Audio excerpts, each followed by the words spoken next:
A bank charged you nothing. They took no fees. They smiled at you in every ad.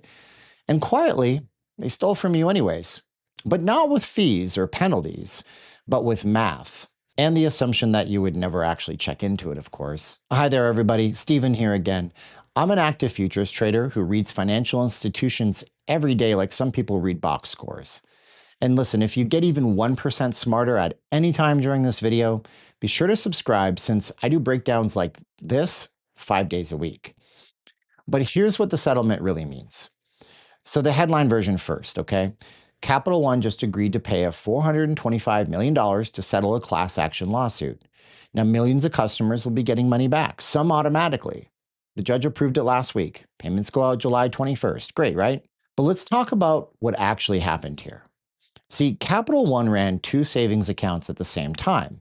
The old one called 360 Savings and a newer one called 360 Performance Savings. It was the same bank, same FDIC insurance, same Capital One branding, nearly identical products. However, one of those accounts, the old one, paid 0.3% APY, and the newer one, 3.3% APY. Now stay with me here because the next part is where it goes from a banking story into something that is genuinely infuriating. See, because Capital One never told the people in the old account that the new one existed.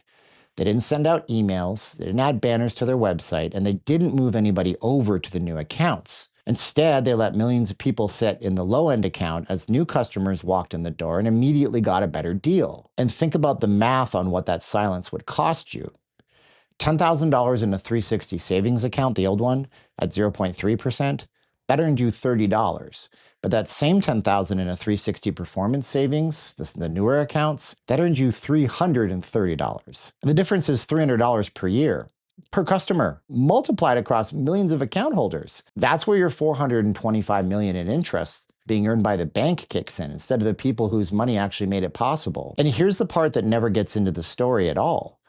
See, a judge rejected an earlier version of this settlement last November. Capital One's first offer wasn't enough money. They had to come back with even more. And just think about what that means. That means the bank tried to settle for less and a judge flat out said no. The number you're hearing now is the number that they were forced to pay. And now here's where it gets really out of control. And this is the piece that changes how you see your own bank account. If you held a Capital One 360 savings account anytime between September 2019 and June of 2025, you're automatically in the settlement. You don't need to file claims. You don't call anybody. A check or an electronic payment is just going to hit your bank account around July 21st. But pay attention now. See, if your payout is under $5, you're going to get nothing unless you already opted into electronic payments by March 30th. And that detail right there is the whole story in miniature. It's the individual loss for someone with a small balance. The balance is so small that the settlement rounds down to zero. The bank doesn't feel any of that. The bank felt $425 million across the whole customer base, but the customer with $3,000 in savings who lost only $90 in interest over 3 years, they're going to walk away in most cases with less than $5 or nothing at all. And see, that's not justice. That's math structured to feel like justice. Now, zoom out for a minute too, because this is exactly where the K-shape shows up at the banking level. See, the people at the top of the K, the ones with financial advisors who are actively shopping rates, the ones who already knew about high yield savings, they were never in the 360 savings account or sitting at 0.3% at all. They moved all their money at the moment rates started rising, or they were never even in that account to begin with. It's the people who got hurt who are the ones who trusted the institution that held their money. They assumed their bank was giving them the best available rate. They didn't know who to ask. They weren't wealthy enough to have someone monitoring for them. Well, that is the bottom half of the K. So the settlement gives some of that money back. It doesn't give back the years. It doesn't restore the compounding interest that didn't happen.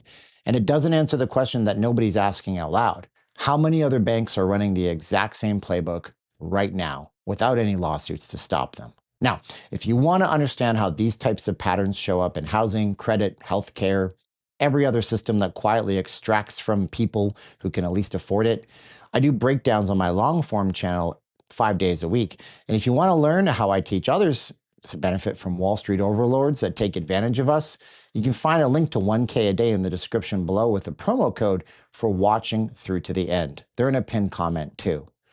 And did you know that the government is close to buying the worst budget airline in America using your money? Yeah, that's true too. Click the box next to my head to learn about the dumpster fire that's Spirit Airlines. Click subscribe, and I'll see you in the next one.